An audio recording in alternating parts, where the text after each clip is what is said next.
Good morning, and I'd like to welcome everybody back to another episode of The Night's Pub, broadcasting to you live this beautiful Sunday day here in the United States. It's a humid day. It's a little rainy outside, so what a perfect way to start off this beautiful Sunday by doing a show.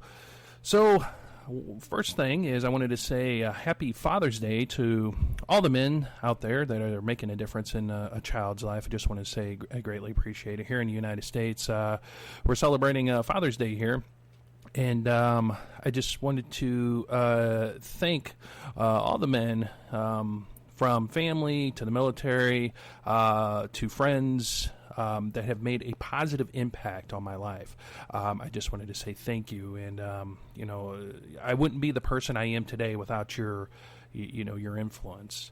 There's a lot going on here at the Night's Pub. First off, just wanted to welcome everybody, and I wanted to say thank you for stopping by here.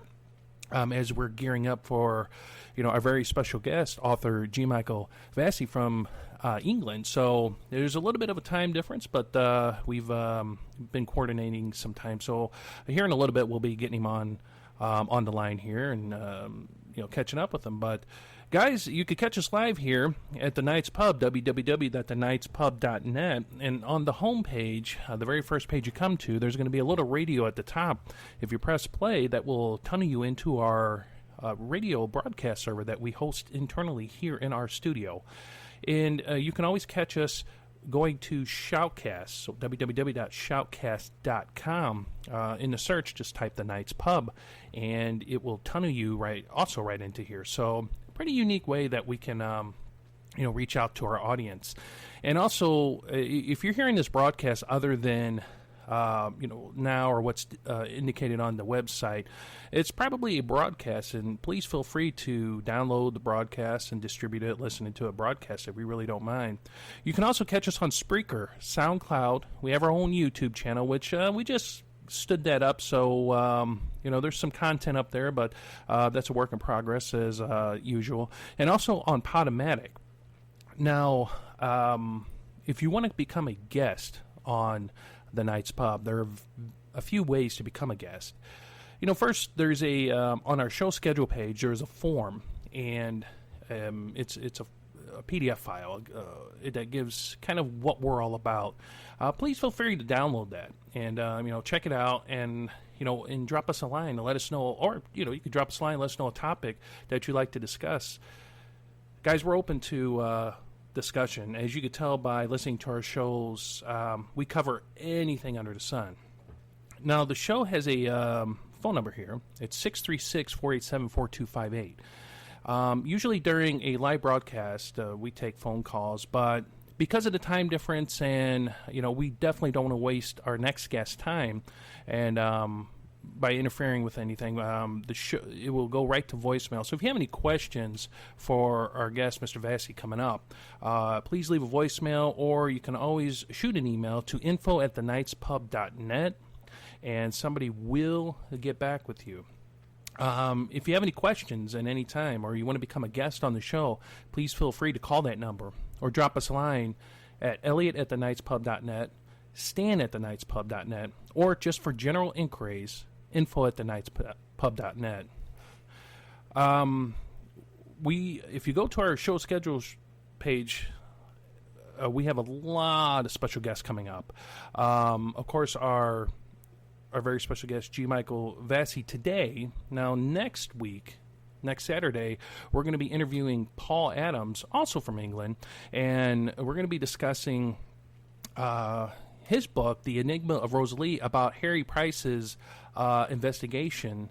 And it's the book is amazing. And there's one thing I could say before we get the show rolling here, is these guests that come on to our show, we don't get anything from them. We don't request anything of them, like transcripts or books, or they're doing it out of the kindness of their heart, and also, to get some exposure. So what I ask, and I've asked this, every show, is to stop by their websites. We have links to their, their web pages, their books, and just to get them on, the show, just stop by their website, check out their books, and also, give them a listen. I mean, our next guest coming on, and it really kind of wowed me, because not only is he, an established author with notable contributions in the areas of paranormal, metaphysics, poetry, and business, but he's also a great musician. I've listened to some of his music, and of course, all of his links are on the website. And that was really, really, awesome to just, a person with that much, depth, and well-rounded. It was really good. And please stop by Mr. Vasey's site. Links again are up on the website, and we're going to get him on here in a little bit and talk to him about his experiences with ghost, poltergeists, and also one book that really stood out here in the studio was Your Haunted Lives, the Black-Eyed Kids. Now, I know this is a subject that's kind of been hit on from time to time here in the United States, but I just want to kind of get his perspective of what's going across over on the other side of the world. I know that kind of sounds a little odd, but across the lake, to see what's going on over there and the experiences that he has encountered or that people have told him. So, well, guys, we're going to go ahead and reach out to Mr. Vasey here and get him on the air, and then what we'll do is once we get him on, we'll have him, we'll get him on the air here, and then that way we could catch up with him. But until then, my friends, just sit back, relax, enjoy the music.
All right, ladies and gentlemen, I wanted to say thank you for joining us here on the Night's Pub. You can catch us here at www.thenightspub.net. You can listen to this stream live by going to the radio up top and pressing the play button that will direct you into our broadcast studio. With over 30 books in print, Gary's an established author with notable contributions in the areas of the paranormal, metaphysics, poetry, and business, and, to my surprise, music as well. He was born in the city of Hull in England and grew up in East Yorkshire, the eldest of 3 boys, but imagine growing up around poltergeist activity and ghosts. Gary had exactly that kind of childhood experiencing ghosts, poltergeists, and other strange and scary supernatural phenomena. In fact, he seemed to attract it, developing an interest in the occult and supernatural at an early age, and he has been fascinated ever since. Ladies and gentlemen, without further ado, I'd like to introduce Mr. G. Michael Vasey to the Night's Pub. Hello, everybody, and nice to be with you all. I guess I'll just start then. So absolutely, take us where you take us. Alrighty, sounds good. So, like the biography says, growing up, I was plagued by paranormal sort of experiences that made me very frightened and scared, to be honest. In fact, I don't really like sleeping without some kind of light, even today, although I'm no longer frightened of the dark. But growing up, I most certainly was. And my first experience of something strange and bizarre was as a very small boy. We lived in a small 3-bedroomed house, sort of a terraced house in the city of Hull. And my parents put me to bed. I guess I'd be 5 or 6 years old. And I had a wardrobe in the bedroom with a mirror on the door. And that held all of my clothes, basically. And I got into bed, and to my utter amazement, there I was laying, and a little blue man jumped out of the mirror of the wardrobe, stood on the end of my bed, and shot me with a toy gun, literally the kind of gun that when you pull the trigger, a thing drops down and it says bang. And this little blue man jumped through the glass, went sheer through the glass, and disappeared out the back window. Well, of course, I screamed blue murder, but I didn't actually have to, because my parents, who were downstairs watching television, actually heard the gunshot. And they came running up the stairs to see what was going on. And of course, there I was, sobbing my eyes out, telling them about a little blue man that jumped out of the wardrobe mirror and shot me with a gun before jumping out of the window. Fortunately for me, my father was also psychic and had suppressed it most of his life, and his mother before him was actually a medium that was consulted by people in the local area. And at one time, my father told me that she actually physically changed into her Chinese male guide in front of him and his brother, which terrified them and was enough to put him off the whole topic for the rest of his life. So this is how it all began. It was a very strange sort of event, and even today I'm still not sure what it was I saw, whether it was an elemental, a figment of my imagination, or something. But if it was my imagination, then how on earth did my parents hear the gunshot from the gun that the little guy shot at me? Anyway, so growing up, I continued to see and hear things that other people apparently didn't. And I also, as a result of this, began to start reading a lot of books around the topic, magic and supernatural books. I got into Dennis Wheatley, who's a famous sort of 1950s British author, wrote a lot of spy books, but also wrote a lot of sort of horror magic books, supernatural books like The Devil Rides Out, which was made into a movie by the Hammer House of Horror, this kind of book. And I guess I picked myself up a little bit of a reputation at school amongst my fellow school kids as well, unfortunately. Especially one day when in England, you actually have religious education classes, or used to when I was growing up in the 1960s anyway. And you'd have an hour a week religious education. It was taught by the form master, so didn't have to be a religious person giving the lesson. And basically you covered sort of Western, sort of Old Testament, New Testament, looked at other religions around the world, this kind of thing. And our teacher was a bit progressive, so she one day asked if anybody would like to maybe take a lesson. And stupidly I volunteered and spent probably 30 minutes talking about anything from Ouija boards to blue men jumping out mirrors, shooting guns, ghosts, parallel dimensions, and of course I was laughing stock and learned a valuable lesson that sometimes it's not good to talk about these things. Anyway, cut a long story short, when I got into my early teens, things really took off. I would come home from school. I had a key. I'd put the key down on the window inside the hallway. I'd go eat something. I'd come back. The key would be gone. It would be missing for a couple of days. It would show up in the bathroom. Things started to move around the house like this, for not just for me, but for other members of the family as well.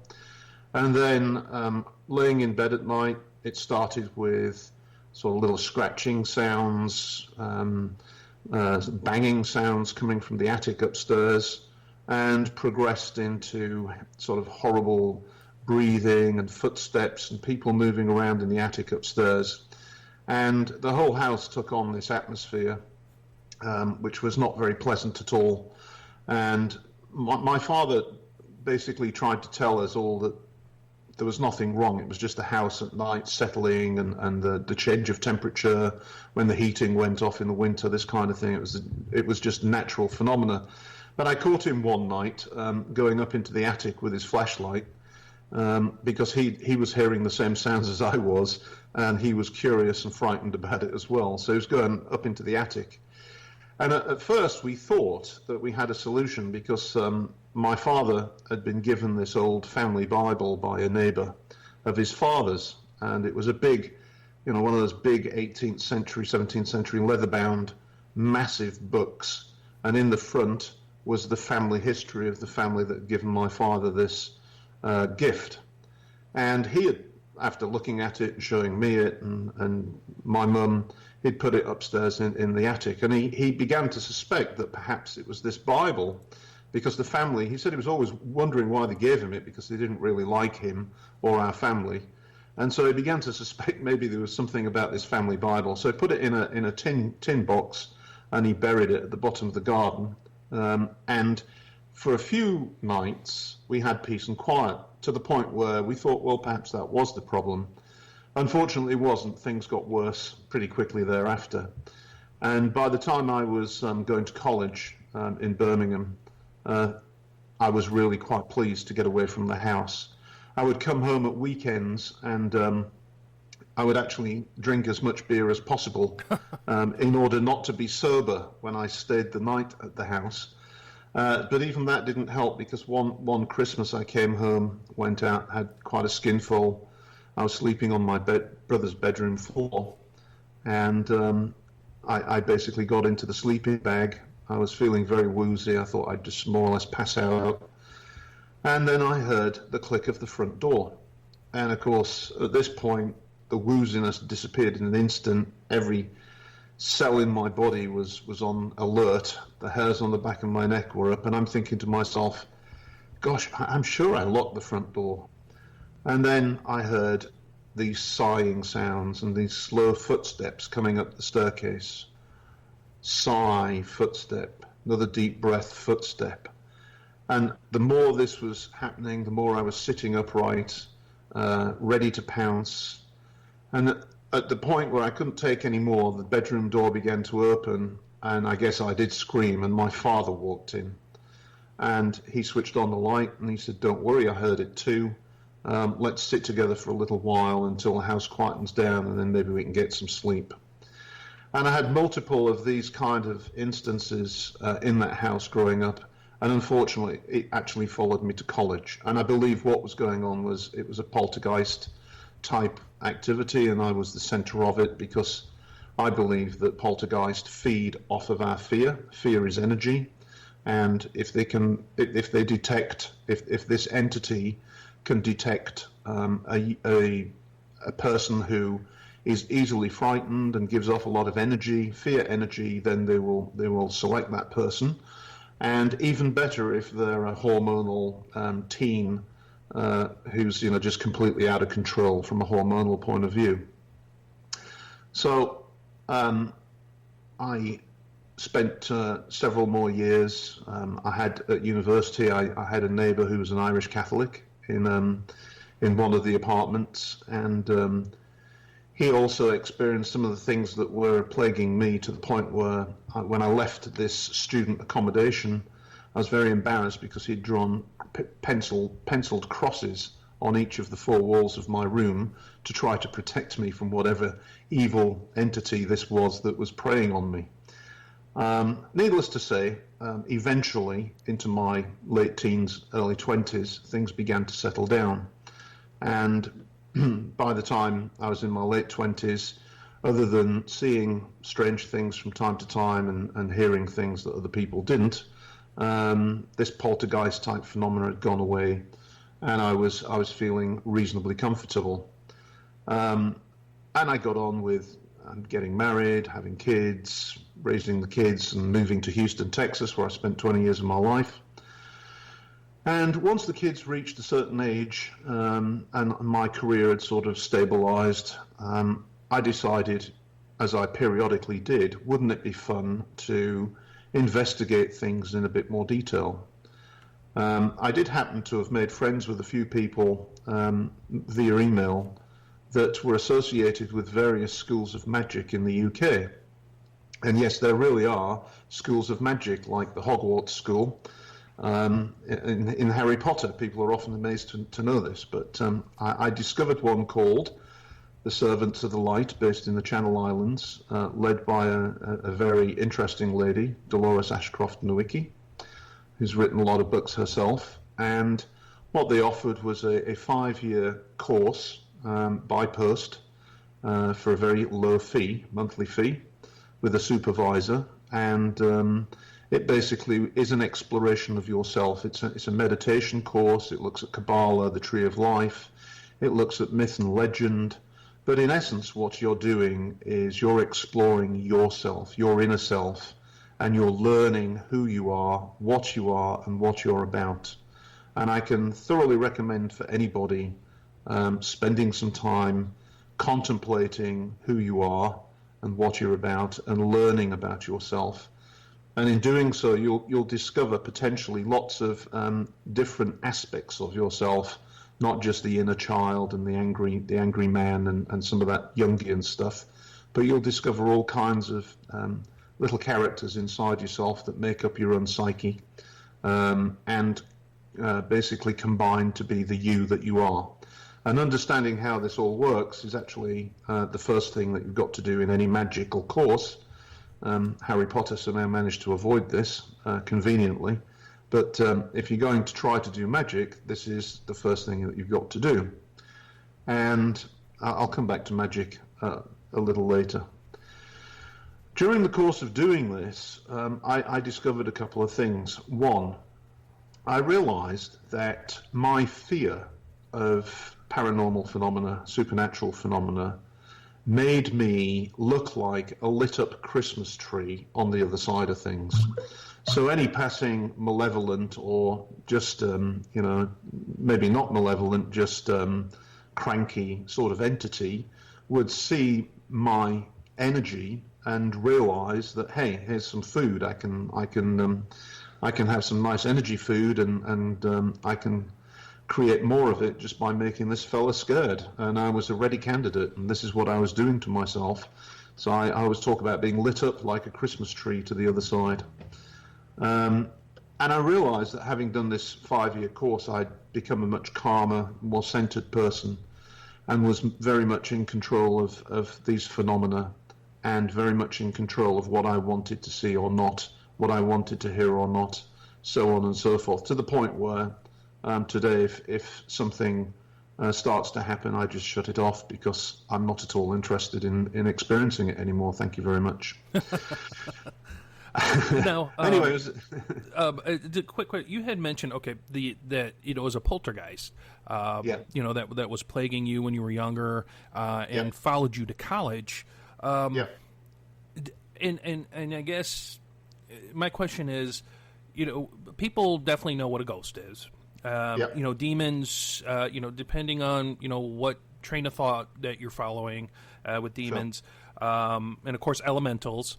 But a poltergeist, I mean, what do you believe a poltergeist is that was plaguing you for so long? Well, poltergeist, I think, is just a noisy ghost. I mean, that's what poltergeist means in German. It just means noisy ghost, and I think it's an entity. It could be a deceased human that hasn't moved on, or it could in fact be more of a demonic type force, depending on the circumstances. And basically, they see this teen or this distraught individual with problems, maybe drug problems or problems in life, and they latch on to that source of energy and feed on it like a vampire. And with poltergeist, you always see this sort of slow start, things disappear, there's strange noises, and over time it gets stronger and stronger and stronger, to the point where in some poltergeist activities, people are scratched, punched, pushed, levitated, thrown at walls, have things thrown at them, and so on. And eventually, of course, normally, after a couple of years, 3 years, the poltergeist diminishes, and that's because the person's, I guess, shut down that source of energy, and the poltergeist moves on. Sometimes the poltergeist will stay at the same location, and you'll see recurrences of activity at the same house, and sometimes they'll just move on. In fact, my latest book, just putting in a quick advertisement, which is a short. I have a series of short Kindles out at the moment, each 99 cents. It's Poltergeist, the Noisy Ghost, and it's about my experiences, and I pick on a lot of different poltergeist stories, and then some from my website that people have submitted, and sort of wrap it all together with some ideas about what poltergeists are. Anyway, going back to this point in time, I had this meditational experience where I felt as if perhaps I should write a book about my experiences. I'd never written a book before, and I wasn't an author. This is back in 2005.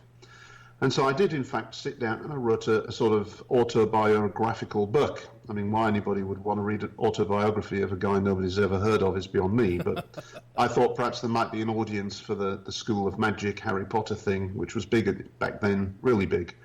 And it's called Inner Journeys, Explorations of the Soul. It was published by Thoth Publications. It's available on Amazon and in bookshops and so on. And it documents sort of growing up with these experiences, doing the course, what I learned, the fact that I had some very interesting meditational experiences, and what I some of the conclusions and realizations that I came to.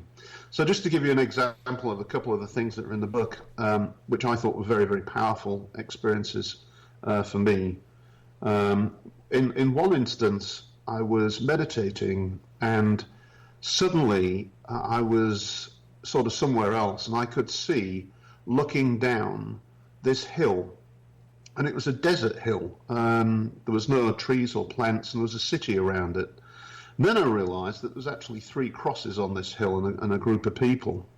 And I sort of managed to zoom in somehow on these 3 crosses, and I realized in my own mind that I was watching Jesus being crucified. And at the moment that Jesus' head fell, this light emanated from him and rippled through all of creation. And when it hit me, it literally sent me into some other place. And for just a minute, I could hear and feel everything that everybody was hearing and feeling. And I realized at that instant in time that we're all one. We're all one thing. We're all connected. This idea of being separate human beings is just a false concept. We're all connected. We're all part of the same thing. We're all part of that creation. And, it was I can't even begin to tell you how powerful that was. But another experience that I had during these meditations was one day I found myself in a tunnel. And I know this sounds bizarre, but literally when you go into this body asleep, mind awake type of meditational environment, you have these almost daydreams, these like powerful visual dream. They're like dreams, but they're very real. It seems very real. And I'm walking down this dark tunnel, and I'm thinking, I'm a little frightened because it's quite dark and I don't know where it is. And so I start hammering at the wall. And to my utter amazement, the wall falls away and I find that I'm on a hillside. And sat on the hillside is this little old person. And I go and I start talking to this person, and this person tells me the name. And after a while, I was able to talk to this contact, this inner contact, at any point in time that I wanted to, and I would get an answer.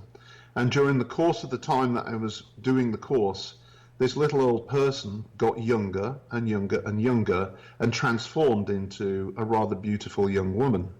And then I lost the contact altogether. And this contact told me an awful lot of things that, have been very, very useful to me ever since. And so this sort of finding surprising aspects of yourself, because I think this was part of me that I was visualizing. And to be honest, when I think about soul, I always think of soul as a young woman. So it's almost as if I was talking to this part of myself, and this part of myself was giving me some advice, which was very, very useful. And so I wrote this book, Inner Journeys, and I thought that was it. I started to bang out some poetry, and because I published one book, I thought, wouldn't it be fun to do another? So I self-published a couple of poetry books, and then I did a couple of business books, because why not? And one day I was meeting my eldest son. I'd moved to Europe, left my 3 grown sons in Texas, and my eldest son was in London. He's a semester at King's College, and we met for a week, and I had a beer with him one night. And I started telling him I have this wonderful idea for a novel. And he said, "Dad, you should write it." So I wrote this novel called The Last Observer. And this is a novel about black and white magic. This is a novel about the nature of reality and the nature of humanity. And it didn't sell but 250, 300 copies, but it was another book. And at that time, I came across a book publicist who started to help me publicize some of the books. And he says, you should keep writing. So I thought, well, what on earth can I write about? And then he said, well, in that first book, you talk about some of your, experiences with the paranormal growing up. Why don't you write them, but in more detail? And so I did, and it became My Haunted Life, which actually sold quite well. So then I thought, well, hang on a minute. I'll go talk to relatives and friends and ask them about their, have you ever seen a ghost or had some weird experience? And I wrote a book called My Haunted Life 2. And that one was a bestseller on Amazon, and I got hooked. And so since then, I've been writing books. And what I did was I created a website called myhauntedlife2.com, which is My Haunted Life 2, as in as well, not 2, 3, 4. And people go there and submit their stories. It's that kind of a website. So every day during the week, we put up one of the stories. And if there aren't any stories, then I do a bit of research about something and I write something myself. And then periodically I'll use some of the content along with other stuff and create a new book.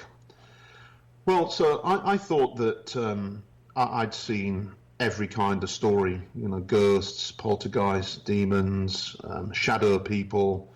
And one day I got this story, and as I read it for the first time in a long time, I became very disturbed. Not just disturbed, but actually quite scared. And the story went along the lines of, there I was sitting at home one night and minding my own business. It's quite late. I was watching a movie on TV and the doorbell rang. So I went to the door, and I looked out through the little spy hole, and there were 2 young kids standing on the doorstep. So I thought to myself, good grief, what are 2 8, 10-year-old kids doing out at 11:30 at night? And where on earth are their parents? So he opened the door, and these 2 children stood there. And he said the moment that he opened the door, he felt in fear of his soul. He felt this overwhelming fear. He wanted to turn and run.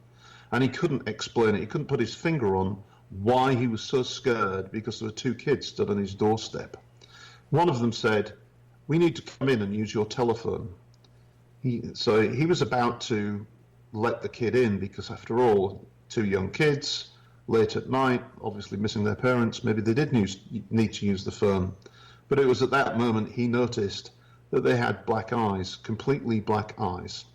And so rather than let them in, he slammed the door shut and hid himself in the house, listened to the knocking on the door for the next couple of hours, and eventually, I guess, fell asleep. And this was the story that had been submitted. Now, I mean, that really, really freaked me out. So I posted this story, and of course, as soon as I posted it, I started to get a lot more of black-eyed kid, black-eyed adult stories. And so many, in fact, that I decided to do a black-eyed kid book. It's Your Haunted Life 3, The Black-Eyed Kids. And it's a combination of some of the stories that were submitted to the website, my ideas about perhaps what the black-eyed kids could be, along with research into black eyes. For example, I discovered a lot of websites dealing with psychology, where when people got really mad and totally lost control, other people described their eyes as going totally black. I discovered that amongst Red Indian legends, North American legends, and other legends in Africa and other parts of the world, the sort of the ghosty, ghouly thing in the forest or in the woods that would steal people away were reputed to have black eyes. And this black eye stuff really sort of cropped up everywhere I looked. And then I looked at Hollywood. And of course, whenever they make demon movies, poltergeist movies, that kind of thing, usually demonic possession is denoted by the person having all black eyes. So I thought, well, you know, there's something about this and the stories. And I discovered that apparently the whole thing was an urban myth created by a journalist in Texas called Brian Bethel, who was fortunate enough to write a black-eyed kid story around about the time that the internet took off, and therefore it went viral. And ever since then, there's been a lot of black-eyed kid stories. The problem is that if you actually do some research, Brian Bethel was not the first person to talk about black-eyed kids. There are actually lots of stories that predate Brian Bethel that go back into the 17th century. So this is not a phenomenon that was created by a journalist in Texas. This is not an urban myth. There's something substantive behind this, and I'd like to know what that is. So I started to do a lot more research, and eventually I came to the conclusion, I mean, there's the idea that they're aliens, they're alien hybrids, they're demons. There's many theories, but my view was I prefer the demonic thing, because I think the clue is that in order for a demon to possess you, they actually have to ask your permission. They actually have to ask you to come in. And when a black-eyed kid says, "Can I come in?" they're not talking about entering your house. They're talking about crossing your threshold and possessing you, taking control of you. So when you grant a black-eyed kid access, you are granting them the permission to basically possess you. And I know there's lots of theories about why so many people disappear without trace every year, particularly in North America. And there's lots of books and late night talk shows surmising about, you know, alien abduction and goodness knows what. But it struck me that of all these people disappearing, and then you look at all these black-eyed kid stories, and where are the stories about when the black-eyed kid was actually let in? There's actually very few. In fact, I was only able to discover 2. And in both instances, they were let in only for a very short time and then thrown out. And the people who let them in got cancer. The dogs died of cancer. They got very sick. It wasn't a very pleasant experience. And there was another story that was submitted where black-eyed kids had been seen in the neighborhood and an entire family had gone missing. And the supposition was the black-eyed kids had done it. And so I do think that there is more than an urban myth. There's definitely something to it. I do think it's demonic. Because of the need to ask permission to come on in. I think kids of 10, 8 years old are very innocent and you would be unsuspecting. I think the black eyes do give it away. And I do think that some people have let them in and suffered the consequences. I can't prove it, but that's my theory, and I'm sticking with it. And I got so many more stories in that I actually did a second short book just filled with new stories that have been submitted to the website about black-eyed kids, black-eyed adults, and also white-eyed kids. There was a couple of intriguing stories that came in where kids showed up that had all white eyes, behaved in a very similar way, except the black-eyed kids were frightened by the white-eyed kids. And again, this is rather interesting because if you look at demonology, black denotes like your basic demon, and white is a color that denotes a much higher, more malevolent being. So even the eye color tends to have a demonic hierarchy built into it. So there you go. That's one of the things that really fascinated me. And just over the weekend, I got another story in that really fascinated me, which is probably going to take me down a different avenue of research into shadow people. And the story, it'll be published on Monday on the website. It's all set up and ready to go. This gentleman, American gentleman who lives in Japan, he moved into a house with his wife, and on a couple of occasions they saw a shadow man moving along the corridor.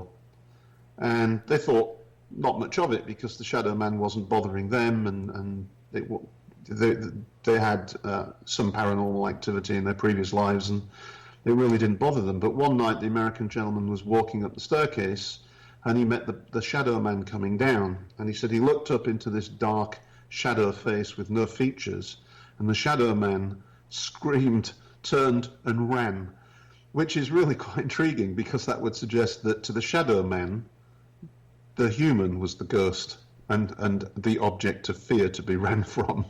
So this is how I get some ideas about where to go next with books, is the kind of stories that get submitted to the website. It's very intriguing. That is probably the best explanation I have heard, sir, on the black-eyed children, because I guess the mindset, and I don't know how it's being pushed at where they're either aliens or interdimensional beings or some kind of government experiment here in the United States. How many stories do you receive that are, I guess, relevant to England? I mean, because usually we hear, and I understand that they're worldwide, but do you hear a lot of stories of these black-eyed children being in England? Because England has a long, long history compared to the United States. So I didn't know how that, if there were more stories there, if people had approached you with these stories, they're within your country. Well, most of the stories submitted are from the United States, and they seem to be more sort of southern US, so Texas, Abilene, Texas seems to be a hot spot, places like this. But then I have had also from Australia, certainly from the UK, and other parts of Europe, but not quite as common. And the one thing that I did cover in the book, whilst I was doing this research, was that I think it was 5 or 6 years ago that the UK media kicked up a firestorm about black-eyed kids in the Midlands of the United Kingdom. But when you actually look into the black-eyed kids of the Midlands area, there's some big differences because they're ghosts. They're ghosts of kids with black eyes. They're not knocking on people's doors, but they're ghosts encountered in forests and things like this. So there are some differences, and I explored those differences. But one of the earliest stories of black-eyed kids takes place in France, and I think I covered it in the book, where some people are passing through a village and they bump into a number of kids on the side of the road who are acting kind of strangely and have black eyes and make them frightened, and they eventually leave. So the black-eyed kid phenomena certainly isn't just US. It's a global thing. Secondly, it's not a new thing. It goes back for a long, long time. And as I say, I certainly think there's some substance behind it. And I always like to scare people a little bit by telling them that the legend says that once you've heard about them, you're on their radar screen. You had mentioned earlier disappearances in the U.S., and I mean that is true. There are a lot of people that mysteriously just disappear. Do you have a lot of disappearances in the UK that are, I mean, kind of relate to some of maybe these beings being involved? What are your thoughts on that? Well, I think people go missing in all locations. I don't think that the number is as high, but certainly people do go missing, and they go missing very strangely in big cities, and just walk out the house one night, never seen again, this kind of thing. So that again is a global phenomena. I think it seems to be a bit more of that sort of activity in the United States. And I can understand why, because I lived there for 20 years, and I'm a US citizen, in fact, still pay my taxes to the IRS. And I made the mistake once when my parents came over to visit of renting one of those, what do you guys call it? It's like a caravan you drive. An RV. An RV. I rented an RV in Houston, and with a week decided I'd drive my parents to see the Grand Canyon. I mean, typically European, I had no idea how far that was. And how much open space I would encounter between one place and the other. So it's quite easy to understand how people can go missing in the United States. We did have a great time. We did manage to see the Grand Canyon for all of about 2 hours before I had to turn around and drive back again. And I learned my lesson, of course. Next time, fly. It's easier. Now, just checking out your website, I mean, all the books, are just very interesting. And when you were writing these books, and I always ask this question because I've heard some really unique answers from our guests. Did you start experiencing things like, and I guess when you were writing these books, did it start opening up things to where maybe some of the things that you suppressed or kind of ignored over the years and stepped away from, did some of this stuff start coming back to where, let's say when you were writing your book, the poltergeist, the noisy ghost, or the ghost of the lame paranormal eyewitness, did things start happening? I would say not really, and I'll come back to that. Other than to say that in a couple or three instances, when I've been writing one of the books, I have had unusual experience, but not very often. And I'll tell you how it was. I was sat there writing one day, and I heard, coming from the living room, because I work out in one of the bedrooms, I heard coming from the living room what I can only describe as like an electronic voice that would come from a kid's toy, like a teddy bear that speaks or a doll that speaks.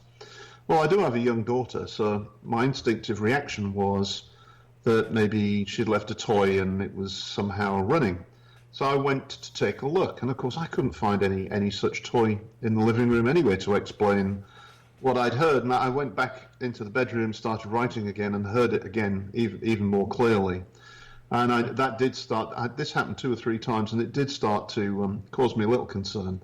But I basically just said, look, you know what, I'm sorry, I'm not interested, just please go away, and if you won't go away by me saying, please, I command you to go away because I'm not interested. And if I wake up, after a bad dream in the middle of the night, and sometimes I tend to bring my dream with me a little bit, I don't know if you do, so, oh, yeah. There'll be a dark shadow or something, and I just do the same.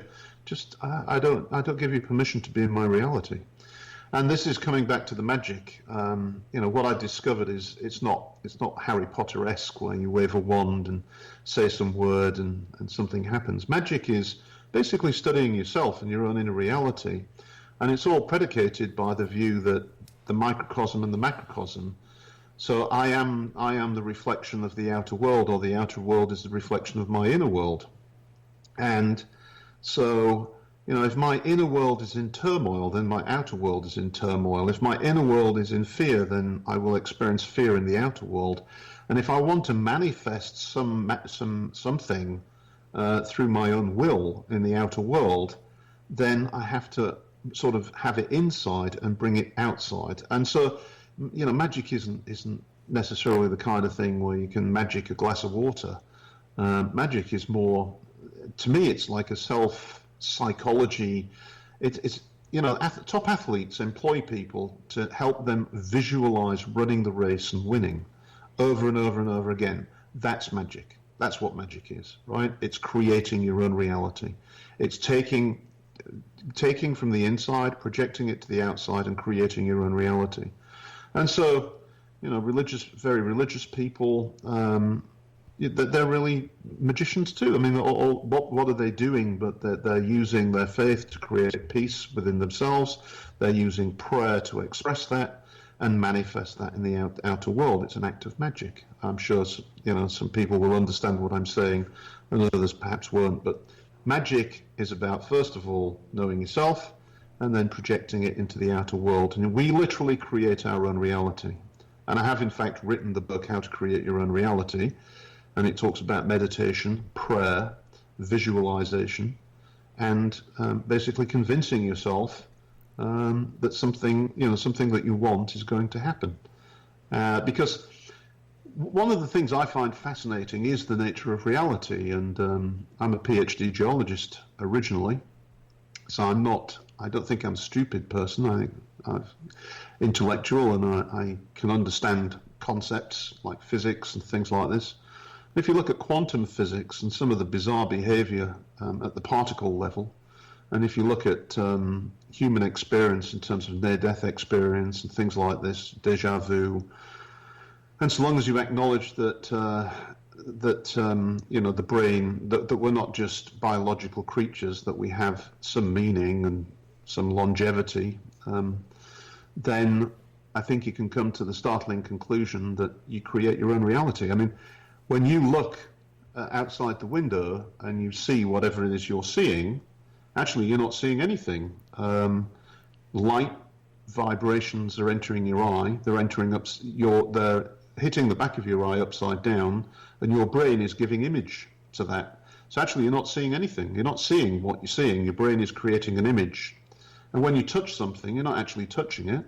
It's just a bunch of atoms against a bunch of atoms, but an electrical signal is sent to the brain, and the brain interprets it, and you visualize, except as a feeling, you visualize that. So, for example, I mean, I also wrote a book of short stories called The Pink Bus, which didn't sell. I never know why, because I think it's one of my better sort of short story books. And I explore between life and death and the in-between. And one of the stories is about a guy who decides that he's going to test this idea of can you create your own reality. And he thinks, what's the most bizarre thing that I could think of seeing today? And he thought, yeah, I know, a really, outrageous pink bus. And of course, in the story, he exactly sees a pink bus as it goes by, and on the side it says reality tours, And that is a fictional story, but it's actually based on an experiment that I did for myself, where literally I was going to pick up my car, and I thought, let's think about a pink bus, see if I can create a pink bus in my reality. And to my utter amazement, a pink bus passed us. I've never seen a pink bus in my entire life. I've never seen one since, but that day I saw a pink bus. And to me, that sort of said to me, well, you can, in fact, create your own reality. You can influence reality. And so that means that things like prayer and visualization are really powerful tools to, create a different reality. But you do have to have some control over yourself internally. And it's that very control that I try to use when I'm writing these books and so on, not to fall into the trap of encouraging the very things that I'm writing about, because I think you can do that. Absolutely. Now, and I know this may be a touchy subject, and before we're coming up on our time, and I just wanted to ask, some of the religious organizations, the structured religions, do you think that they kind of, I guess, take away from the things that you write about? Because these things do occur to just ordinary, everyday people, and it's kind of hard to, especially going back to the black-eyed children, I'm like, well, they don't exist, or, it's just a figment of your imagination. I mean, do you think maybe because this stuff isn't talked about openly, and because you had mentioned in the youth, and I went through that before too, you were that kid that everybody just kind of thought, okay, he believes in demons and ghosts and, the Ouija board and everything else, to where it kind of, I wouldn't say maybe ousted you, but you were that kid that everybody worried about. Do you think maybe if this stuff was covered a little bit more in, different organizations, religious organizations, that people would be a little bit more, I guess, prepared to deal with it? Yeah, but if you follow my argument about creating reality, then if you are part of a religious group that has a particular view, you're actually part of a group that's creating a reality. So your reality, you're creating your reality, living your reality, and it becomes true for you. So, to some extent, it's very difficult to be open-minded in those circumstances, because you've created a reality and you live that reality, and you can't really accept anything else. But I think there are times when people experience crisis moments, right? For some reason or another, could be mental issue or a shock, external shock, the death of a parent or something along those lines. And at that time, they're very vulnerable to their reality shifting on them away from what they're comfortable with, and that's when they need support. And I do think that being open-minded is a good thing. I think being closed-minded, that this is why we see terrorism. This is why we see shootings, mass shootings in the US. It's closed-minded individuals that just lost it. If we were all more open-minded and remember that we're all one thing and all connected, all God's kids, and that means being open-minded. It doesn't mean being closed-minded in my view. Having lived in Texas for 20 years, I realized that that's not a popular view with certain of my Texan, colleagues and friends. But that's my particular view, that we have to be open-minded. We have to be open to other people's experiences, and we have to be more accepting. It doesn't mean to say that you have to believe that, it's a demon. I think in somebody else's reality, one person's demon can be another person's mental issue. And that's okay. It's just different ways of looking at the same thing, so long as you treat it with the respect that it's due, and you don't try to shut it down and tell the person you didn't experience that, never happened. I think that's the worst thing in the world it can do to anybody. No, it didn't happen. You never saw it. You're just imagining it. I mean, the times I used to hear that, and I know for sure. I know for sure that I wasn't imagining it, and I other people shared the experiences with me in some instances.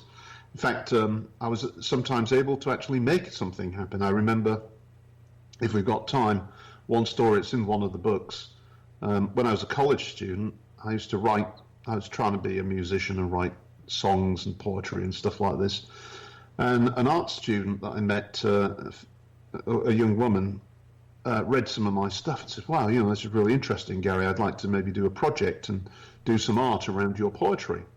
So I said, well, that's great. And I rather liked her, so I invited her over to my apartment the following weekend to discuss the project. And made her a cup of coffee, and was sat there. She's looking at some of my poetry, and she says, you don't really believe this stuff, do you? I said, of course I do. I said, in fact, maybe let's see if we can make something happen. And I remember sitting there just with my eyes closed going, make something happen, make something happen. Nothing more magical than that, Make something happen, make something happen. And out of the blue, the French doors behind me blew open. A gust of wind came into the house, into the room, and I had Salvador Dali's Last Supper picture, not framed or anything, just pinned to the wall on the wall behind her. This picture came off the wall, floated against the wind, and landed face up in front of her on the coffee table. I never saw her again. That is incredible. Incredible. Yeah, I was shocked too. Well, Gary, we are coming up on our time, unfortunately. And what upcoming projects do you have? And please let us know. We'll let the audience know where they can stop by and get some of these books. And I mean, because again, going through your websites, I mean, very informative information, very interesting information. Well, yeah, I mean, obviously, I have a website, personal website called GaryMVasey.com or gmichaelvasey.com will get you to the same place. And I also would encourage people, if they've had experiences, to go look at Your Haunted Life 2. That's TOO, not TWO, TOO, yourhauntedlife2.com, and maybe consider submitting some of their own stories there as well, because that's how we keep the site going. And I use the stories that are submitted to generate ideas, actually. So I'm always very grateful to people that submit these stories. If you're interested in the books, then either of those websites have got information about the books. But Amazon, I have an author's page, G. Michael Vasey. All the books are listed there. And some of the books are also available on iTunes and other sort of digital book outlets. Also, if you like audiobooks, a lot of the books have been turned into audiobooks. I have a little partnership with a gentleman in Chicago, Darren Marlar, who's a very talented actor and voiceover artist and radio personality in the area. And he does a podcast, a weekly podcast called, it's called the Weird Darkness Podcast, and he does it twice a week. And on Tuesdays, it's the My Haunted Life Tuesday podcast of Weird Darkness, which uses material from the website. So if you do submit the story to the site, the chances are is it will get featured in one of Darren's podcasts as well. And he narrates all of the books, audiobooks, which are available from Amazon, etc. So that's really how you get to find out more. Oh, yeah. Excellent. Well, sir, I appreciate your time coming on to the show. It's been fun. Yes, and the audience, they're just blowing up with questions here in the chat room, and one of the other guys are back here. They're just kind of trying to keep up, but I just wanted to say thank you, and I really do appreciate it. We do here at the Nights Pub appreciate you coming on, and hopefully you keep us in mind in future projects. Sure, and thanks for having me. I mean, obviously, talking is something I like to do. I like to tell stories, and I like to promote the books, and it's always It's always good that people are interested in what you're doing, and I'd encourage other people to explore things they like doing. I mean, I've been recording music. I put out an album. I just recorded a couple of songs, put them out as a single. You can do anything you want to do today. We live in a great era where anybody can produce music, anybody can write a book, and I strongly encourage you all to do it. It gives me a lot of happiness. It's a good release of tension and frustration, and it's a wonderful thing. You won't make any money at it, but that's not why we do it. I agree, sir. Well, thank you very much, and we will be in contact soon. Thanks a lot. Cheers. Bye-bye. Bye-bye. Ladies and gentlemen, I just wanted to say, wow. I greatly appreciate Mr. Vasey coming on to the show, as all the people here in the Nights Pub and also our audience. I mean, they are just, the emails are starting to pour in, and also in the chat room, they're starting to ask questions, which we didn't want to take away from, his time on, and we just wanted to say that, Gary, I appreciate you coming on, and wanted to say thank you. We wish you nothing but luck, and please keep us in mind on future projects. Ladies and gentlemen, the time has come to where we have to say goodbye, and unfortunately, we wish we could stay a little bit longer, but again, this was special accommodations for our very special guest here, and again, we appreciate him coming on. Well, my friends, wanted to say thank you for joining us on this very special day.